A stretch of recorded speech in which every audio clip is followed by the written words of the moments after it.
Hello বন্ধুরা, চলে এসেছি আবারও একটা রেসিপি তোমাদের সাথে শেয়ার করতে। আজকে পনিরের একটা রেসিপি তোমাদের সাথে শেয়ার করছি। পনিরের এই রেসিপিটা করার জন্য প্রথমেই পনিরগুলোকে এভাবে টুকরো টুকরো করে কেটে নিয়েছি। আজকের এই রান্নাটা কিন্তু আমি পেঁয়াজ রসুন ছাড়াই করেছি, তবুও এটাকে নিরামিষ রান্না বলা যাবে না, কারণ এর মধ্যে আমি একটা নতুন মশলা ব্যবহার করেছি, সেটা আমার মনে হয় নিরামিষ নয়। যাই হোক, কড়াইয়ে 4 চামচ সর্ষের তেল দিয়ে তার মধ্যে পনিরগুলোকে আমি ভালো করে একটু ভেজে নেব। খুব বেশি কড়া করে ভাজবো না, একটু এপিট ওপিট করে নিয়ে তুলে নেব। দেখো, পনিরটা মোটামুটি ভাজা হয়ে গেছে।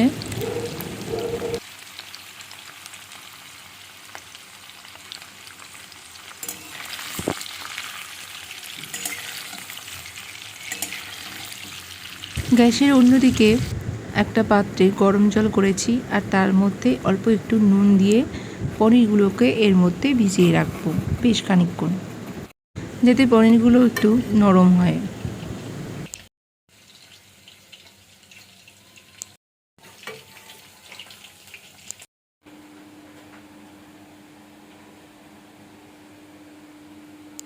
এবার কড়াইয়ের বাকি তেলে হাফ চামচ চিনি, এটা শুধুমাত্র একটু কালারের জন্যই দেওয়া।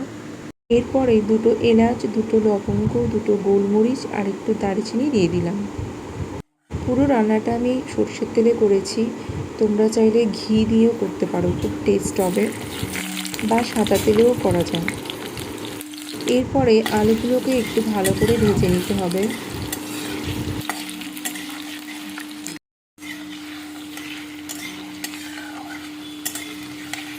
এরপরে আমি দিয়ে দেবো এখানে একটা টমেটো কুচি। এটা যাতে তাড়াতাড়ি সিদ্ধ হয়ে যায়, তো তার জন্য এখানে দিয়ে দিলাম হাফ চামচ নুন। নুনের ব্যবহার আর আমি করব না, যেহেতু পনিরটা নুন জলেই ভেজানো আছে, আর ওই জলটাই আমি দিয়ে দেবো এর মধ্যে, তো আলাদা করে আমি আর নুন ব্যবহার করছি না। এরপরে দিয়ে দিলাম আদা কুচি, আর দিয়ে দিলাম 3টে কাঁচা লঙ্কা। এরপরে পুরোটাকে খুব ভালো করে কষিয়ে নিতে হবে। এরপরে দিয়ে দিলাম হাফ চামচ গোলমরিচের গুঁড়ো, আর যেটা এই রান্নায় বিশেষভাবে ব্যবহার করেছি আমি, সেটা হলো 1 চামচ ম্যাগি মশলা। আর দিয়ে দিলাম হাফ চামচ হলুদ গুঁড়ো, আর 1 চামচ কাশ্মীরি লঙ্কার গুঁড়ো।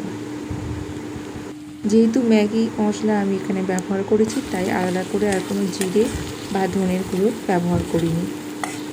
এবারে এই সমস্তটাকে খুব ভালো করে আরও একবার কষিয়ে নিতে হবে, আর তারপরে ওই পনিরের যে জলে ভিজিয়ে রেখেছিলাম সেই সমস্তটাকে দিয়ে দিতে হবে। দেখো, ভিজিয়ে রাখা পনির আর গরম জলটা এখানে দিয়ে দিলাম। এখানে আর কোনো মিষ্টির ব্যবহার করিনি আমি, কিন্তু তোমরা যারা একটু মিষ্টি মিষ্টি খেতে পছন্দ করো তারা 1 চামচ মিষ্টি দিতে পারো। এখানে আমি হাফ চামচ ঘি দিয়ে দিলাম। এই তরকারিতে অল্প একটু কড়াইশুঁটি হলেও বেশ ভালো লাগতো। তো যাদের বাড়িতে কড়াইশুঁটি স্টোর করে রাখা আছে তারা এর মধ্যে কড়াইশুঁটিও দিতে পারো, আর যারা ধনেপাতা দিয়ে খেতে পছন্দ করো তারা এই শেষে একটু ধনেপাতা ছড়িয়েও দিতে পারো। আজকের পনিরের এই রেসিপি তোমাদের কেমন লাগলো তোমরা অবশ্যই জানিও। আমার মতন এরকম ম্যাগি মশলা দিয়ে একবার পনির তৈরি করে দেখো, খুব টেস্টি হয় খেতে। তাহলে আজকের মতন টাটা, আবার কোনো দিন অন্য কোনো ভিডিওর সাথে দেখা হবে।